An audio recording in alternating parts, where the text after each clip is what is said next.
Welcome to Jazz Vespers Cyber Style of St. Peter's Episcopal Church in Honolulu.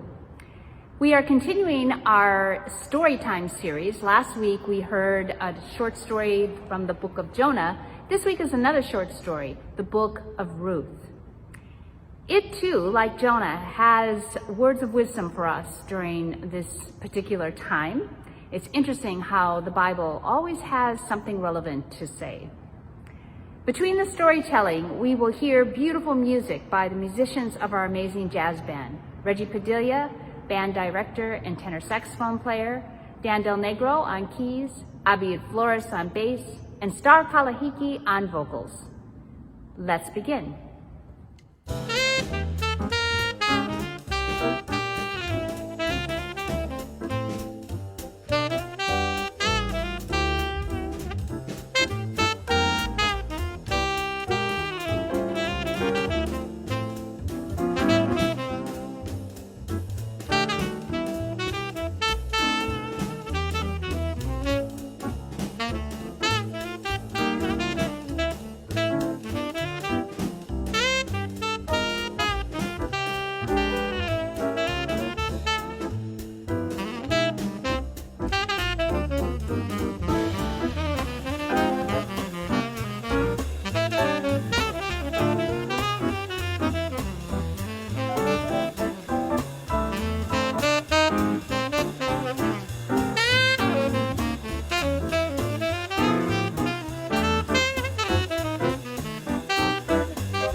The Book of Ruth begins with the story of Elimelech and his family. Elimelech was married to Naomi, and they had two sons, Mahlon and Chilion. They were from Bethlehem, but a famine hit the land, and they ended up as refugees, moving to the country of Moab. There they remained for years. During that time, Elimelech died, and the two sons took wives, Moabite wives. One was named Orpah and one was named Ruth. Sadly, however, both Mahlon and Chilion also died, leaving the women alone, without husbands or sons. That was a very difficult situation for women in that culture. Safety and economic well-being depended upon the protection of a man. Naomi made the decision that it was time for her to return to her people. Devoted to Naomi, Orpah and Ruth decided to go with her, but Naomi said no. She knew there were likely no marriage prospects for them in Judah. "Stay," she said, "and marry in your own land." The three wept. Orpah kissed her mother-in-law goodbye, but Ruth clung to Naomi and said these beautiful words of devotion. "Do not press me to leave you or to turn back from following you. Where you go, I will go. Where you lodge, I will lodge. Your people shall be my people, and your God my God. Where you die, I will die. There will I be buried. May the Lord do thus and so to me, and more as well, if even death parts me from you. Naomi saw that she could not change Ruth's mind, and so they left for Bethlehem.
When Naomi and Ruth arrived in Bethlehem, they needed food. So Ruth went out to the fields to glean among the ears of grain, following behind the reapers, picking up whatever leftovers she could for them to eat. As she moved through the fields, the owner, a man named Boaz, took note of her. He inquired of his hired help in the field who this young woman was, and learned that she was the Moabite, who had returned from Naomi from the land of Moab. He was intrigued, as he had heard of her and the devotion she had shown to her mother-in-law. He ordered his men to look after her in the fields, invited her to eat with the laborers, and ordered that they pull handfuls from their bundles for her to glean. When Ruth returned that evening with such a bounteous day's harvest, Naomi was astonished and asked where she had gleaned. When Ruth mentioned the name Boaz, Naomi exclaimed, "Blessed be he by the Lord, whose kindness has not forsaken the living or the dead." And then she told Ruth that Boaz was, in fact, a kinsman of Naomi's husband and a prominent, wealthy man in Bethlehem.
Ruth continued to glean in the field of Boaz until the end of the barley and wheat harvest.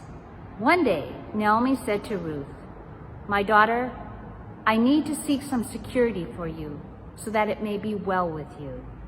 Wash and anoint yourself and put on your best clothes. Go down to the threshing floor where Boaz is winnowing barley tonight. Do not make yourself known to the man until he has finished eating and drinking. When he lies down, observe the place where he lies. Then go and uncover his feet and lie down, and he will tell you what to do." You can guess where this is going. Boaz was an older man, and Ruth might have objected, but she didn't. She did as she was instructed. At midnight, Boaz awoke, startled, to find Ruth at his feet. "Who are you?" "I am Ruth, your servant. Spread your cloak over your servant, for you are next of kin." Well, it turns out Boaz was an honorable man. He was deeply moved by Ruth's loyalty to Naomi. But there was a hitch. he wasn't really the next of kin. There was one other man more closely related than he. He told her to sleep at his feet, and in the morning he would see if the man would act as next of kin or relinquish that right to him. Before the sun rose, he sent her on her way with her cloak filled with barley. When Naomi heard what had taken place, she said, "Wait, the man will not rest, but will settle the matter today."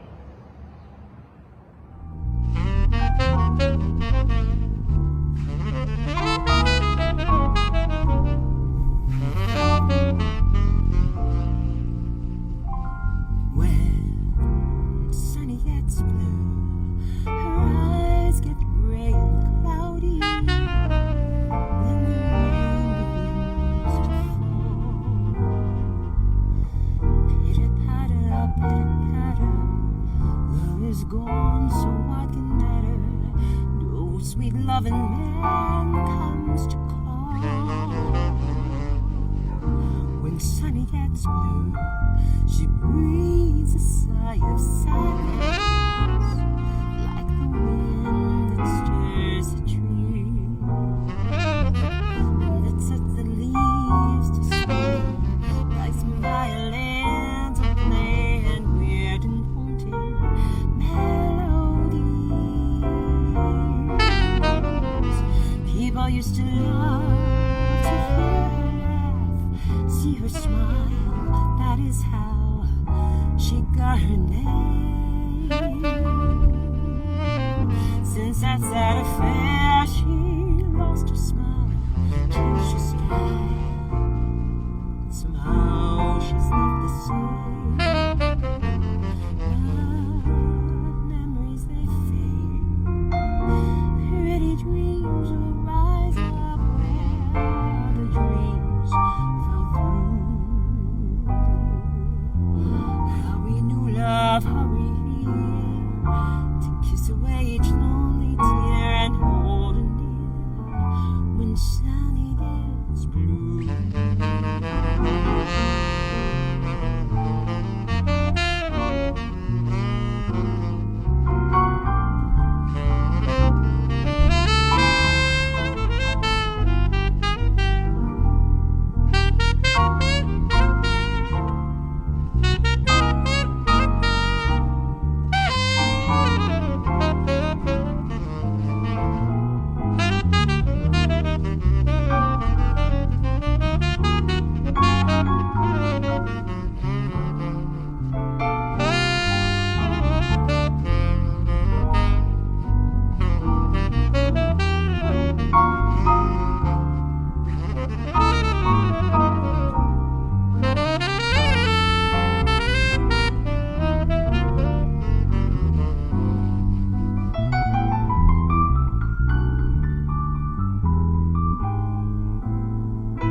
used to love to hear her laugh, see her smile, that is how she did get her name.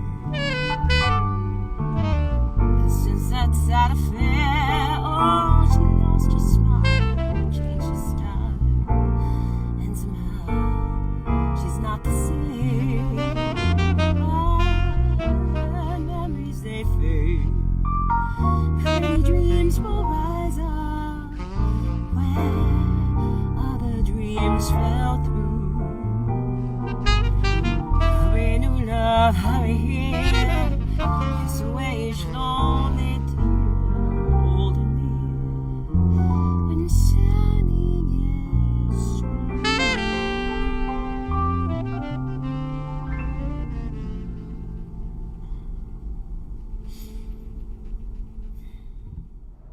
Settle the matter with haste is exactly what Boaz did. Taking 10 elders with him, he went to speak with the man who was the nearer next of kin.